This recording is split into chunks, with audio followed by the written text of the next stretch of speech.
today's video I will be showing you how to show age on your accounts on Rednote easy and quickly. So as you see, first of all you have to enter the application, and as you see here you are on the home section. Go to the profile in the bottom and the right, and here you will find the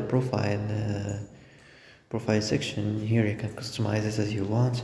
Here you will find birth date, and after you save it you can choose if you want to show age or show consultation.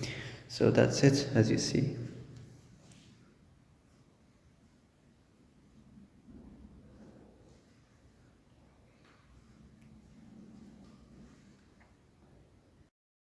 So that's it for today's video. I hope this is the answer you've been looking for. If you like this video, don't forget to like and subscribe, and see you in the next video.